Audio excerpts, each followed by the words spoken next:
Good morning बच्चों। Now welcome to standard 9 subject Hindi lesson 8 Gulmarg की खिड़की से एक रात। इस लेसन का आज हम पार्ट 1 आपको एक्सप्लेन कर रहे हैं, यानी कि लेसन पढ़कर और उसके बारे में बता रहे हैं। तो गुलमर्ग की खिड़की से एक रात किसने लिखा है? मोहन राकेश। मोहन राकेश इस लेसन के लेखक हैं और इन्होंने क्या बताया है कि गुलमर्ग एक जगह का नाम है।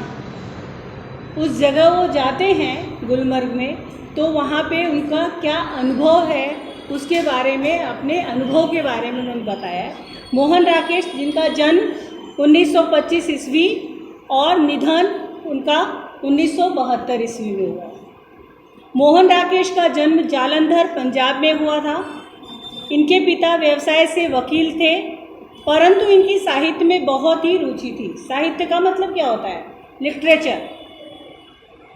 अतः राकेश को बचपन से ही घर में पर्याप्त साहित्यिक वातावरण प्राप्त हुआ। इन्होंने हिंदी तथा संस्कृत से एमए तक शिक्षा प्राप्त की और तत्पश्चात डीएवी कॉलेज जालंधर में हिंदी विभाग के अध्यक्ष के रूप में अध्यापन कार्य किया। कुछ समय तक इन्होंने सारिका कहानी पत्रिका का सफल संपादन किया और बाद में स्वतंत्र लेखन करते रहे और कहानी लेखन के साथ साथ इन्होंने उपन्यास और नाटक भी लिखे।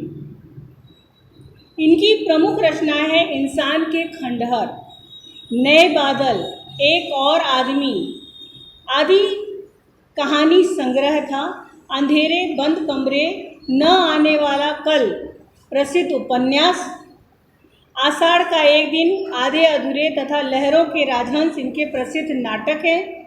मोहन राकेश मूलतः एक सफल कहानीकार तथा नाटककार थे। गुलमर्ग की खिड़की से एक रात परिवेश से लिया गया है। इसका नाम ही गुलमर्ग की खिड़की से एक रात है। इस यात्रा वृत्तांत में, यानी कि इन्होंने यहाँ की यात्रा की है, इसके वृत्तांत में यानी कि इनकी पूरा वृत्तांत यानी कि जो इन्होंने यात्रा की है उसके बारे में लेखक ने गुलमर्ग के प्राकृतिक सौंदर्य तथा स्वानुभूत विवरण प्रस्तुत किया है। गुलमर्ग का सारा वातावरण इनको अपने में से समाया सा लगता है। गुलमर्ग की एक रात का अकल्पनीय सौंदर्य इनसे भुलाया नहीं जा सकता। अब लेसन स्टार्ट हो रहा है। वहाँ पे यहाँ पे इन्होंने बोला है, कुछ जगहें होती हैं जिन्हें आँख एक बार देखती है तो चौंक उठती है, फिर धीरे धीरे वो परिचित होकर उदासीन हो जाती है। गुलमर्ग ऐसी जगह नहीं है। कुछ ऐसी जगह होती है जहाँ पे हम जाते हैं तो एक बार देखने के बाद मन चौंकता है, कह रहे ये इतनी अच्छी जगह है, लेकिन फिर जो है मन उदास भी हो जाता है कि यहाँ पे एक बार आ गए तो दूसरी बार आने की इच्छा नहीं होती। लेकिन जो गुलमर्ग एक जगह है, वहाँ पर लेखक की बार बार जाने की इच्छा होती है। मैं जब पहली बार गुलमर्ग गया तो मुझे वहाँ कुछ असाधारण नहीं लगा। सबकी तरह जैसी जगह होती है उसकी तरह लगा। एक खुला सपाट मैदान, सपाट यानी कि कुछ नहीं है वहाँ पे, ऐसा मैदान, खाली जगह, देवदार के घने झुरमुट। देवदार का वृक्ष देखा है आप लोगों ने? देवदार की जो है लकड़ियाँ बहुत फेमस होती हैं। देवदार की लकड़ी जो है बहुत मजबूत होती है और इसके बड़े बड़े पेड़ होते हैं, तो उसका झुरमुट है, यानी कि चारों तरफ देवदार के बड़े बड़े पेड़ हैं। और बस इसके अलावा तब मैं घंटे भर में सारा गुलमर्ग देख आया। जब मैं पहली बार गुलमर्ग गया तो वहाँ पे मुझे कुछ नहीं दिखाई दिया, सिर्फ यही दिखा दिया, खुला मैदान और चारों तरफ देवदार की वृक्ष। मगर बाद में वहाँ महीनों रहने के बाद एहसास हुआ कि पहली बार तो क्या, बाद में भी कभी उस स्थान को पूरा नहीं देख पाया। उसे पूरा कभी देखा ही नहीं जा सकता, शायद यही कारण है कि गुलमर्ग में रहकर वहाँ के साथ व्यक्ति की आत्मीयता यानी कि अपनापन धीरे धीरे इतनी गहरी हो जाती है। अभी हम कोई भी जगह, अभी जैसे आप लोग ही जिस जगह पे रह रहे हैं उस जगह से एक अपनापन लगने लगता है। अभी क्लास की बात ले लो, अभी एक इस क्लास में तुम लोग 1 साल तक रहने वाले हो। धीरे धीरे इन बच्चों के साथ सबका आपस में एक साथ जो है गहरा रिश्ता धीरे धीरे होने लगता है। ये मेरे क्लास के बच्चे हैं, ये मेरे क्लास के दोस्त हैं, ये मेरी क्लास की सहेलियाँ हैं। अभी इसी में से कोई सहेली या कोई लड़का चला जाएगा तो उससे पूछो कि ये अपनापन उसको कितना खलने लगेगा। तो कहीं भी हम ज़्यादा दिन रह लेते हैं तो वहाँ पे अपनापन हमें लगने ही लगता है। तो ऐसे ही यहाँ पे मोहन राकेश जी यही बोल रहे हैं कि धीरे धीरे मुझे अपनापन लगने लगा और ये अपनापन इतना गहरा होता चला गया कि वह अपने को भी सपाट मैदान के हिस्से के रूप में अपने आप को देखने लगे कि ये सपाट जो खाली मैदान है उसमें मैं खड़ा हूँ। ये चीज़ जो है उनको एहसास जागने लगा। कांपती तितलियाँ उड़ती हुई दिखी, उठते बादलों और बर्फ से चमकती पहाड़ियों की तरह। दूसरी ओर वह पूरा विस्तार जिसमें वह स्वयं भी रहता है और उसे अपने में समाया सा लगने लगे। सूर्योदय होता, सूर्यास्त होता, दोनों संध्याएं, घना कोहरा, पीली धूप, सब कुछ। ये एक ठंडी जगह का नाम, गुलमर्ग एक ठंडी जगह है जहाँ पे हमेशा कभी भी बारिश गिर सकती है, कभी भी मौसम बदल सकता है, कभी ठंडी तो कभी गर्मी, तो कभी घना कोहरा समझते हो? कभी देखा है कोहरा आप लोगों ने? फॉग जिसको बोलते हैं। जब ठंडी के समय में बाहर निकलते हैं तो चारों तरफ कैसा बादल जैसा दिखाई देता है, तो उसी को हम कोहरा बोलते हैं। तो घना कोहरा चारों तरफ, फिर उसके बाद धीरे धीरे सूरज चमकने लगता है तो पीली धूप दिखाई लगने, तो पीली धूप से ये बादल जो है धीरे धीरे छटने लगते हैं और सब कुछ साफ दिखाई देने लगता है। इसलिए जब व्यक्ति गुलमर्ग से चलता है तो उसको एहसास होता है कि वह अपने से बिछड़ रहा है। अपने से मतलब अपनेपन, जो कोई अपना होता है ना उससे बिछड़ना। वो तो गुलमर्ग से कभी जो कोई चलता है तो उसको अफसोस होता है कि यहाँ पे मैं लौट कर आऊँगा कि नहीं आऊँगा। आप लोगों के लिए भी ये कोई ना कोई एक ऐसा एक्सपीरियंस या अनुभव होगा कि कोई ऐसी जगह आप लोग गए होंगे, वहाँ जाने के बाद आपकी इच्छा बार बार होती होगी कि फिर से हम उस जगह पे जाएं।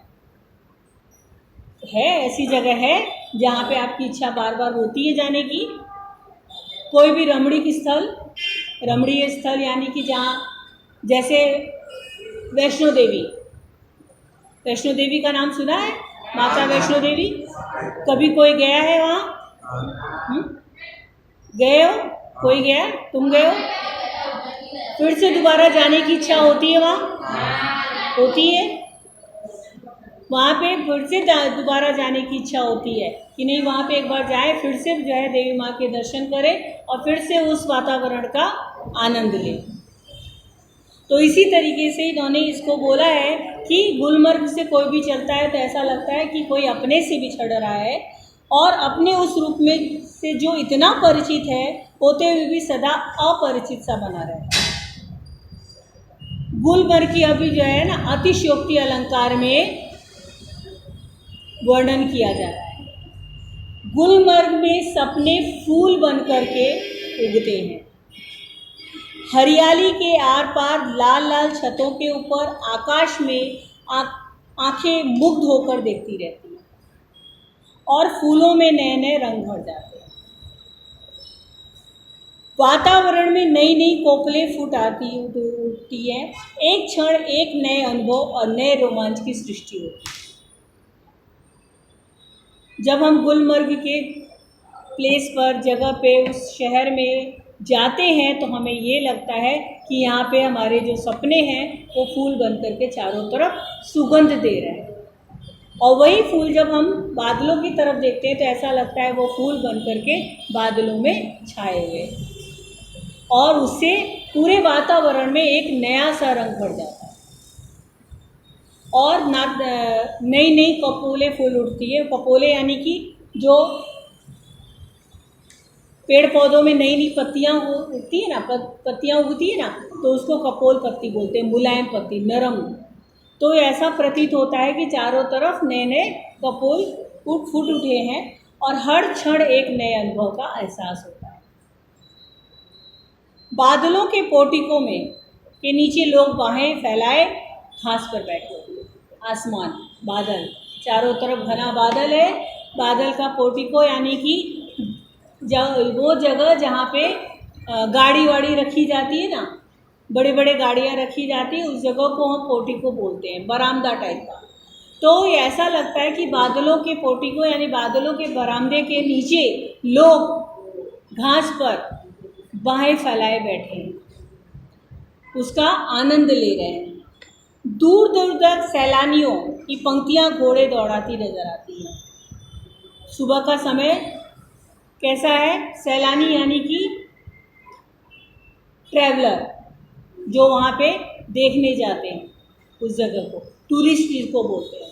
तो सैलानियों की जो है ना, सैलानी लोग जो है घोड़े दौड़ाते हुए नजर आते हैं, क्योंकि वो खुला सपाट मैदान है, तो वहाँ पे राइडिंग करने में उनको आनंद आता है, तो उनका मन प्रफुल्लित होता है। तो घोड़े दौड़ाती नजर आती है। रंगों की कुछ बूंदी हरियाली के पट पर जहाँ जहाँ छिटके रहते हैं, सहसा प्रकाश में नन्ही नन्ही पारदर्शकें बूंदें पड़ने लगती हैं। तुरंत बादल घिर आता है, काले बादल, और वो बरसने लगते हैं, बारिश होने लगती है।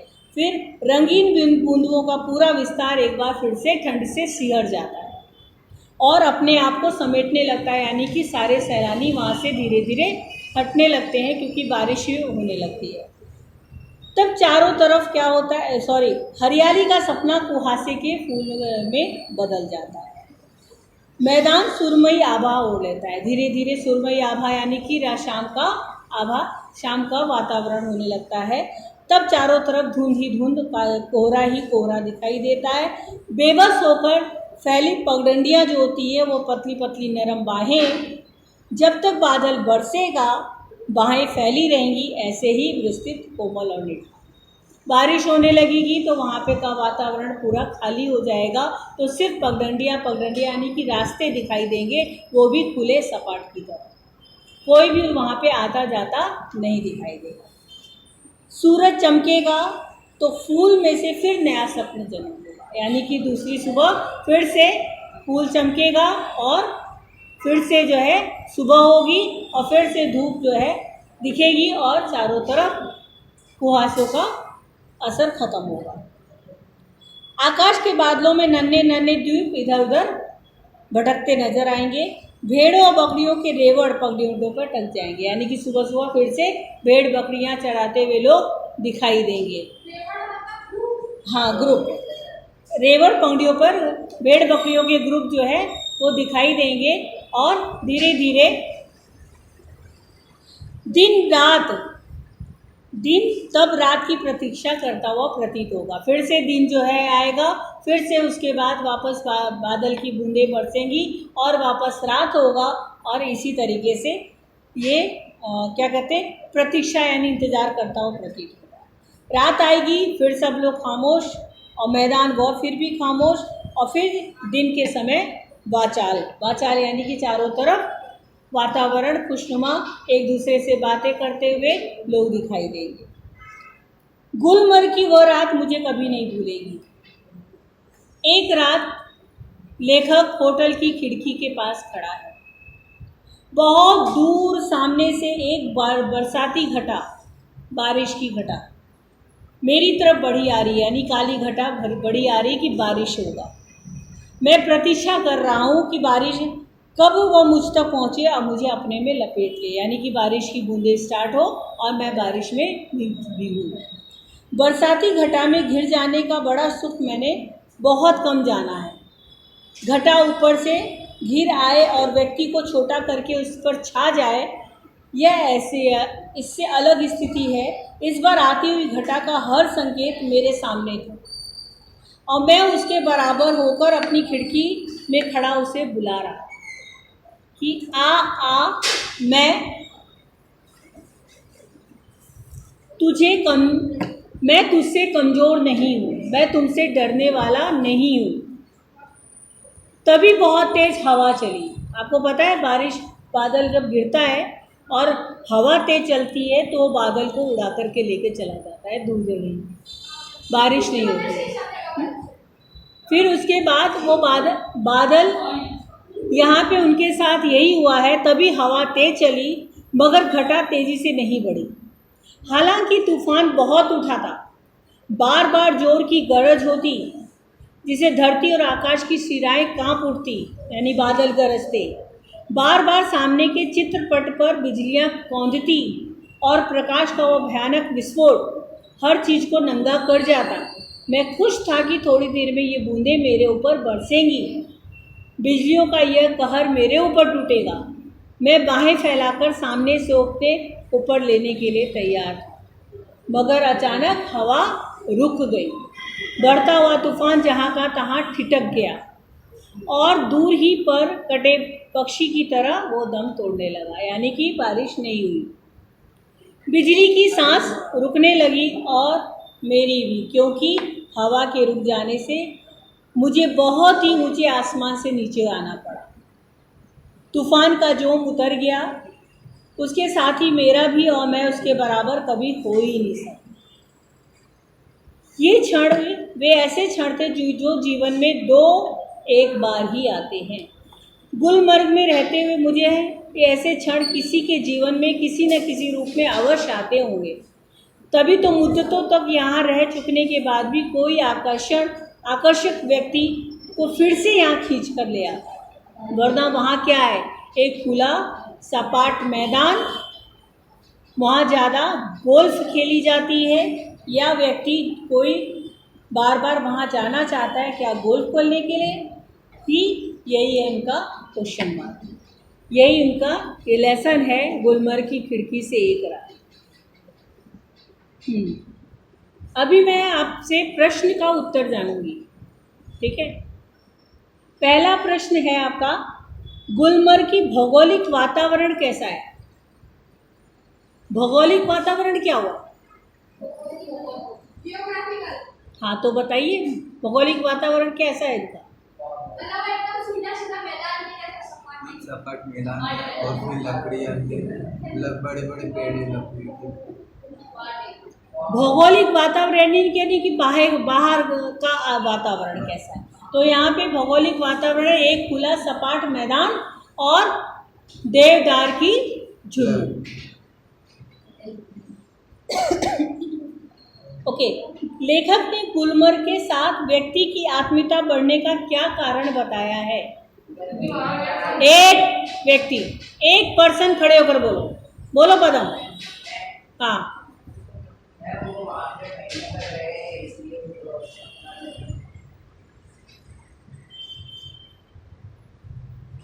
हाँ बोलो, तुम बोलो पवन। अच्छा, ओके। गर्ल्स में कोई एक बोलो। हाँ बोलो।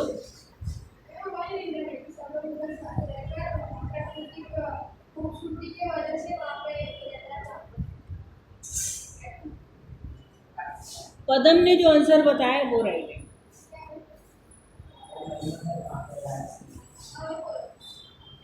गुलमर्ग में एक बार जाने के बाद, वहाँ रहने के बाद उनकी आत्मीयता धीरे धीरे बढ़ती है, अपनापन बढ़ता है।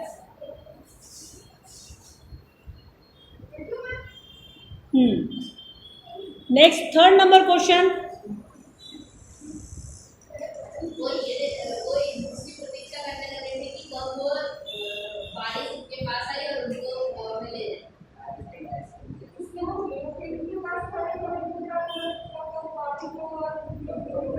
उतार हाँ,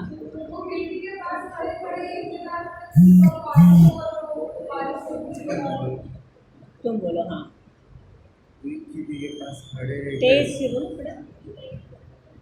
खिड़की के पास खड़े लेखक बरसती घटा को देखकर सोच रहे थे कि कब बिजली मेरे ऊपर बरसेगी और कब पानी की बूंदें कब मेरे मैं इसके मुझे बराबर होऊंगा। होऊंगा।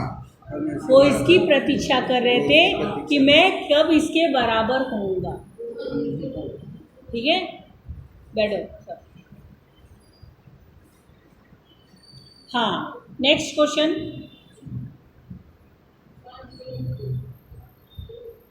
क्या दीपक, चलिए नेक्स्ट क्वेश्चन पढ़िए और बताइए।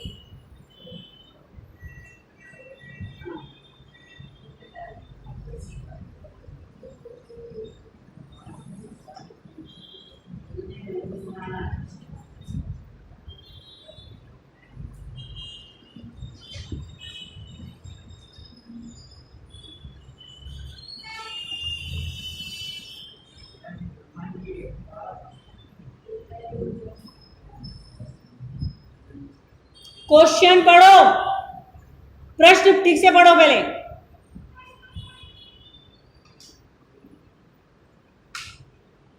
पढ़ो प्रश्न क्या है, मास्क उतार के बोलो।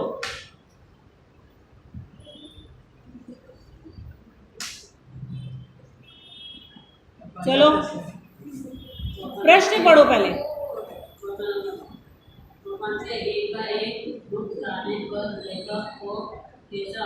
तुम्हें प्रश्न भी नहीं पढ़ना आ रहा है? मुझे कुछ नहीं सुनाई दे रहा है, तेज से बोलो। तो क्यों पता नहीं है? जब सब पूरी क्लास जो है इन्वॉल्व है या प्रश्न उत्तर पूछा जा रहा है तो फिर क्यों नहीं पता है तुमको कौन सा प्रश्न है? क्या ध्यान नहीं था? ध्यान है कहाँ फिर? जब क्लास में ध्यान दोगे, जो पढ़ाया जा रहा है उस पर ध्यान दोगे तब तो ध्यान रहेगा।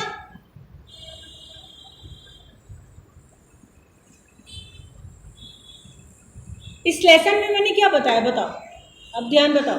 इस लेसन में मैंने क्या बताया?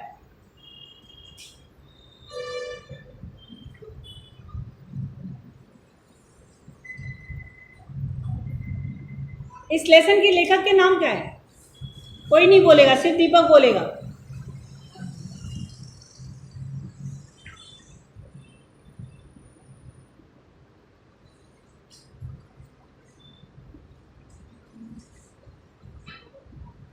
स्कूल, यहाँ पे स्कूल चालू हुआ है, किस लिए चालू हुआ है? कि ताकि आप लोग जो है अपना प्रेजेंस ऑफ माइंड क्लास के अंदर रखिए।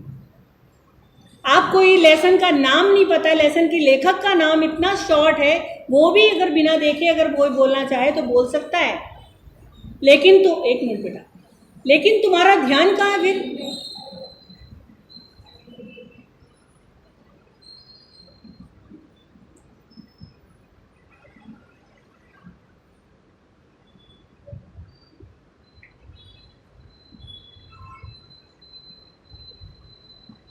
हाँ बताओ तुम आंसर क्या? हाँ, लेखक मोहन राकेश। क्वेश्चन का तो उत्तर बताओ, 4 नंबर क्वेश्चन का उत्तर बताओ।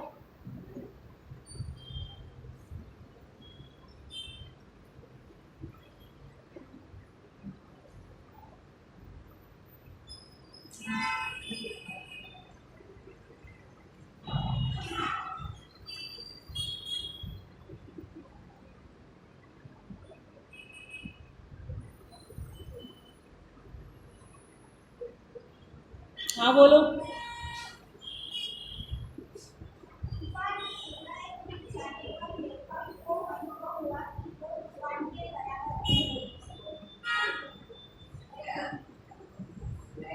नहीं। और कोई? हाँ रोहन। हाँ 4th नंबर। बैठ जाओ मितेश, इधर बैठो तुम मेरे आँख के सामने।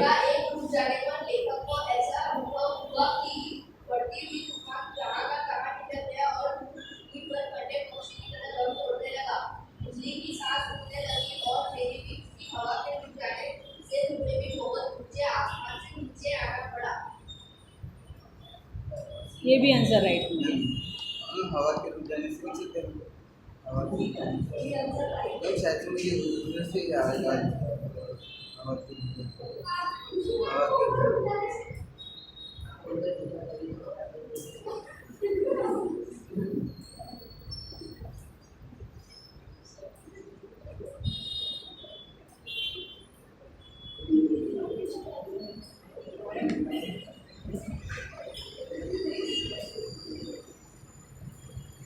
बोलो।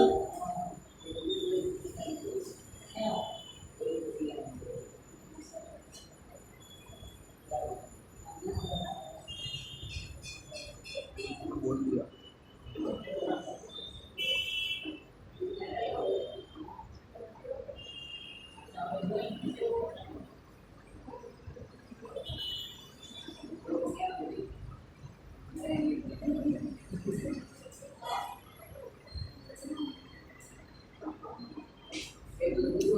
हवा के रुक जाने से, आपको देख रहे हो एक एक वाक्य में उत्तर देना है। तो क्या है, हवा के रुक जाने से या तूफान के एकाएक रुक जाने पर लेखक को कैसा अनुभव हुआ? लेखक का दम घुटने लगा। यहाँ पे लिखा बिजली की सांस रुकने लगी और मेरी भी दम घुटने लगा। ये चीज़ है। हाँ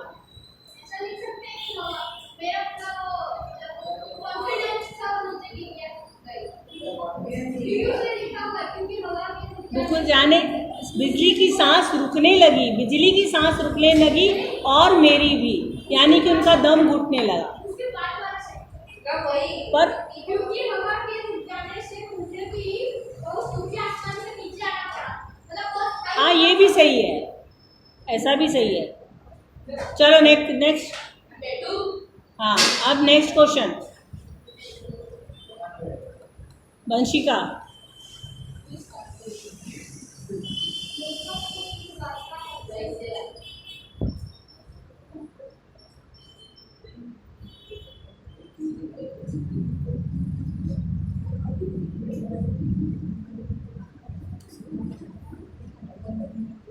बारिश होने के कारण और बिजली ना कड़कने के कारण लेखक को किस बात का अफसोस हुआ?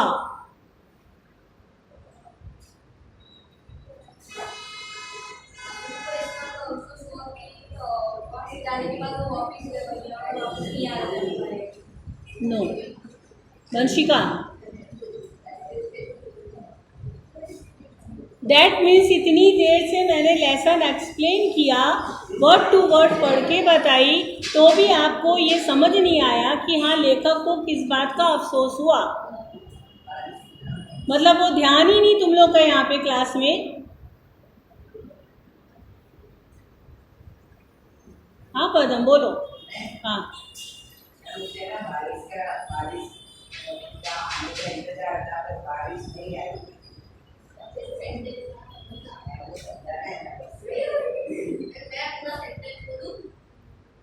नहीं क्यों भाई, स्नेहा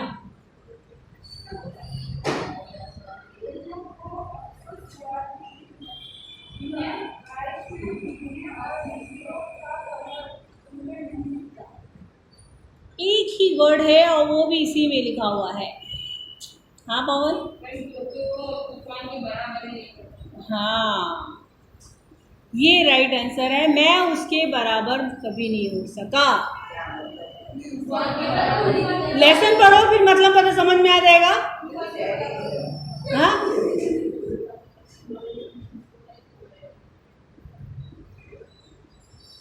हंसने के सिवा कुछ आता है तुम लोगों को? यहाँ लेखक को किस बात का अफसोस हुआ? लेखक को इस बात का अफसोस हुआ कि वो उस घटा के बराबर नहीं हो सका।